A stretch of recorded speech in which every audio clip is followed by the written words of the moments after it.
دیکھیں اس سے پہلے بھی میں بالخصوص نام لینا چاہوں گا بلاول بھٹو صاحب کا، وزیر خارجہ کے طور پہ جب وہ ہندوستان بھی گئے تھے اور وہاں ہندوستانی میڈیا کو، مطلب ہندوستان کے اندر بیٹھتے ہوئے ہندوستان ہی کے میڈیا کو جو انہوں نے انٹرویو دیا تھا وہ بہت بے باک انٹرویو تھا. اس میں جس طرح سے انہوں نے پاکستان کو ڈیفینڈ کیا، انہوں نے جس طرح سے ہندوستان کی دہشت گردی کا ذکر کیا اور کشمیریوں کے حقوق کی بات کی، وہ اس وقت بھی قابل تحسین اور لائق تحسین تھا. اب کی دفعہ دوبارہ آپ نے اگر سنا ہو تو پھر جو بلاول بھٹو صاحب نے جس طرح سے پیرالل ڈرا کیا ہے فلسطین کا اور مقبوضہ جموں و کشمیر کا، وہ بہت بہترین پیرالل ہے. ایک طرف آپ یہ بھی دنیا کو بتا رہے ہیں کہ نیتن یاہو کیا کر رہا ہے، دوسری طرف آپ یہ بھی بتا دیتے ہیں کہ نریندرا مودی اس کا ایک ٹیم، وہ ایک لٹل ورژن بھی ہے، ایک ایسا ورژن جو ہمیں ہندوستان میں نظر آتا ہے کہ وہ ہندوستان کے مسلمانوں کے ساتھ کیا کر رہا ہے اور دوسری طرف مقبوضہ جموں و کشمیر کے مسلمانوں کے ساتھ کیا کر رہا ہے. یہ جو لرنڈ انوائز ہوتے ہیں نا، یہ جو ڈیلیگیشنز جن کو پتہ ہو اور اس کے اندر وہ لوگ موجود ہوں جنہوں نے نہ صرف اس کو پڑھا ہو، جنہوں نے پڑھنے کے بعد اس کو سمجھا بھی ہو اور اس کے بعد ڈیلیور کرنا بھی جانتے ہوں، میں سمجھتا ہوں پاکستان کی یہ اٹیمپٹ اس وقت انتہائی ضروری اور انتہائی اہم. اچھا مجاہد صاحب، آپ جبکہ مسئلہ کشمیر جو ہے اس کے اوپر بات ہو رہی ہے، ہم دیکھتے ہیں کہ بھارت کی منسٹری آف ایکسٹرنل افیئر سے بار بار اس قسم کے مذائقہ خیز ترین بیانات آتے ہیں کہ اگر بات ہوگی تو پاکستان آکوپائڈ کشمیر پہ ہوگی، جو آزاد کشمیر کو جو وہ یہ کہتے ہیں.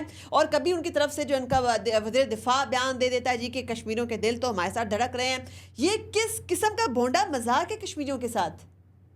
دیکھیں، بھارت جو ہے نا وہ ہمیشہ سے پوری ریاست جموں و کشمیر پہ اپنا کلیم رکھتا رہا ہے. ابھی بھی اس وقت جہاں پاکستان کی طرف سے ڈیلیگیشن گیا ہے، وہیں بھارت نے بھی اپنی طرف سے کم از کم 7 ڈیلیگیشنز ڈفرینٹ ممالک کی طرف بھیجوائے ہیں، جس میں 2-3 بڑے ناموں میں سے ایک ششی تھرور کا نام بھی ہے. یہ وہ نام ہے جس کو اگر آپ نے پاک بھارت سٹینڈ آف کے دوران سنا ہو تو پھر یہ وہ شخص ہیں جو مسلسل کہتا رہا تھا کہ بھائی پاکستان کو تو اب مٹا دینے میں مسئلہ ہی کوئی نہیں، کیونکہ ہندوستان بڑا ملک ہے، ہندوستان کی بڑی فوج ہے، یہ سینا ہے، ہندوستان کی ایئر فورس ہے. اس کے انٹرویوز کے اندر اس طرح کی باتیں ہیں کہ بس اب تو پاکستان ہی نہیں رہے گا تو مسئلہ کشمیر کی کیا بات ہوگی. لیکن اب اس وقت چمکتا دمکتا سامنے پوری دنیا کے، میں سمجھتا ہوں نہ صرف پاکستان کی بہادر افواج کی وجہ سے اور ساتھ ہی ساتھ اب ڈپلومیٹک چینلز کی یہ موو کی وجہ سے بھارت کو ایک بیک فٹ کے اوپر گیم کھیلنا پڑے گی. پہلی بات. اور دوسری بات سب سے اہم ترین یہ ہے کہ جو پوری ریاست ہے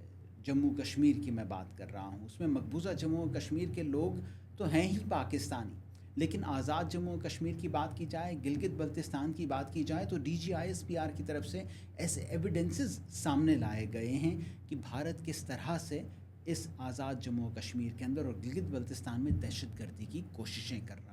بھارت کے ایجنٹس جو ہیں ان کو کس طرح گرفتار کیا گیا ہے اور کس طرح سے وہ تمام ثبوت اکٹھے کیے گئے ہیں کہ بھارت جو ہے وہ اس آزاد خطے کے اندر اپنی فوجیں تو نہیں لا سکتا، لیکن اپنی نفاق کا، اپنے نفرت کا وہ جو بیج بونا چاہتا ہے پاکستان اور کشمیریوں کے بیچ، وہ مسلسل بوئے جا رہا ہے. اس کا مطلب یہ ہوا گیلانی صاحب کی جو ٹیرر ایکو سسٹم خطے کا تبدیل ہو رہا ہے، اس میں جو ایک نیا ایکٹر آیا ہے تحریک طالبان کشمیر، جس کا جو سپوکس پرسن ہے مقبول بٹ سوپر، جس نے ایک بڑا لینتھی سٹیٹمنٹ بھی دیا، اپنے بڑے اہداف بھی اس نے مقرر کیے. تو اس قسم کی کارروائیاں اب بھارت جو ہے وہ کرنے کے اوپر مجبور ہو چکا ہے. جو پاکستان کے اوپر بیانیہ یہ بناتا تھا کہ جی دہشت گردی پاکستان کرواتا ہے، تو اس قسم کی اینٹیز کی تشکیل دے کر بھارت کو کیا فائدہ مل سکتا ہے؟ دیکھیں، بھارت یہ دیکھ چکا ہے، بلکہ میں سمجھتا ہوں کہ پلوامہ کے بعد ہی 2019 کی جو بات ہے، بھارت کو یہ سمجھ جانا چاہیے تھا کہ وہ چاہے کتنا ہی بڑا ملک کیوں نہ ہو، اس کے پاس کتنے ہی ایڈوانسڈ ہتھیار کیوں نہ ہو، وہ پاکستان کے سامنے ٹک نہیں سکتا. یہ 2019 میں بھی پروو ہوا اور ابھی 2025 کے اندر تو یہ چیز بہت ہی واضح ہو گئی اور پوری دنیا نے اس بات کو نہ صرف دیکھا بلکہ اس کا اقرار بھی کر لیا. تو اب جب کہ بھارت کو یہ اندازہ ہے کہ وہ ایک ڈائریکٹ فائٹ کے اندر پاکستان سے کسی بھی صورت جیت نہیں سکتا، تو یہ جو اس کی پراکسیز ہیں، بھارت نے ہمیشہ سے اس کو یوز کیا ہے. ببانگ دہل نام لینا چاہیے. میں سمجھتا ہوں بلوچستان کے اندر جس طرح سے بھارت اپنی پراکسیز کو یوز کرتا ہے، جس طرح سے جعفر ایکسپریس کا، جس طرح سے باقی تمام وہاں پہ جو واقعات ہوتے رہے ہیں BLA کے ذریعے سے، یہ بڑے کلیئر ایویڈنسز ہیں. بھارت اس وقت اپنی پراکسیز کے ذریعے پاکستان کو نقصان پہنچانا چاہتا ہے، پاکستان اور کشمیریوں کے انٹرسٹ کو نقصان پہنچانا چاہتا ہے. دیکھ لیجئے، مقبوضہ جموں و کشمیر ہو اپنی جگہ، لیکن آزاد جموں و کشمیر اور گلگت بلتستان کے اندر جو وہاں کی عام عوام ہیں وہ پاکستان سے محبت رکھتی ہے. آزاد کشمیر اور گلگت بلتستان کے لوگ تو پاکستان کے اندر نوکریاں کرتے ہیں, پڑھتے ہیں, رہتے ہیں, ان کی رہائشیں ہیں, ان کی رشتہ داریاں ہیں. یہ محبتیں جو ہیں, یہ جو جہلم کا دریا ہے اس کے آر پار تو رشتوں کے اندر بدل چکی ہیں. وہ خلوص, وہ رشتہ داریاں, بھارت اس چیز کو نہ سمجھ سکتا ہے نہ اس کو توڑ سکتا ہے. بھارتی گورنمنٹ کے اندر یا ان کی افواج سیکیورٹی آپریٹرز کے اندر کیا اتنی جرت ہے کہ وہ کسی کشمیری کو اپنی افواج آرمڈ فورسز کا حصہ بنائیں, جبکہ آپ ریپرزنٹیشن کشمیریوں کی ہماری آرمڈ فورسز کے اندر آپ دیکھ لیں تو یہیں پر ایک آپ کو جو ہے پکچر ساری کلیئر ہو جاتی ہے. دیکھیے ایون بھارت جو ہے نا, اس کا جو ایک جس طرح یہاں سینٹرل سپیریئر سروسز کا ایک ہے معاملہ, اسی طرح بھارت کے اندر بھی جو ہے وہ ایک ایگزام کے تھرو جو ہے وہ تمام کے تمام لوگوں کو اوپر آنے کی وہ کی جاتی ہے. اب وہ چاہے آئی پی ایس آفیسرز ہوں یا باقی کوئی آفیسرز ہوں, آپ جب پچھلے 50 سال کا بھی ڈیٹا لیتے ہیں, لگ بھگ تقریباً 40 سے 50 سال کا ڈیٹا موجود بھی ہے کم از کم, اس میں آپ کو کشمیریوں کا نام کہیں نظر نہیں آتا. وہ تمام کے تمام کشمیری, اگر اس وقت بھی بات کی جائے تو لیفٹیننٹ گورنر کا جو آفس تھا مقبوضہ جموں و کشمیر کے اندر, اس کے اندر کتنے کشمیری مسلمان تھے سب جانتے ہیں, زیرو.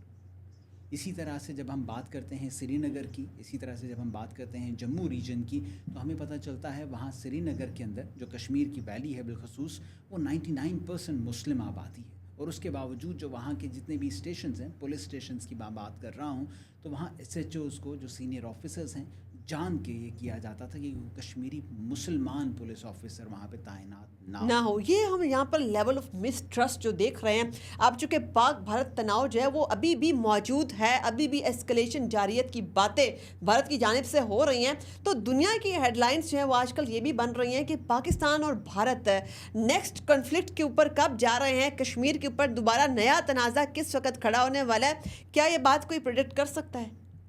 دیکھیں, کشمیر جو ہے وہ ایک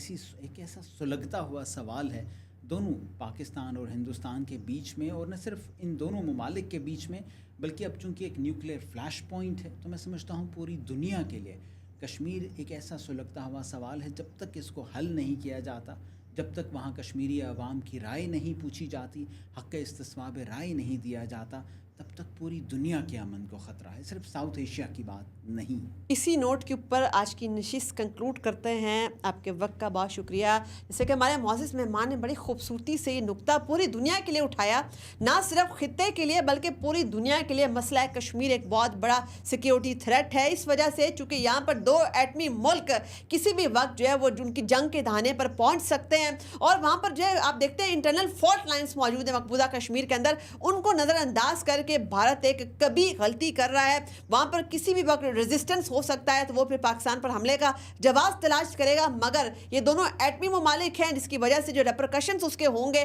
وہ پوری دنیا میں ریوربریٹ ہوں گے. اپنی میزبان سارا خان کو دیجیے اجازت. اللہ حافظ.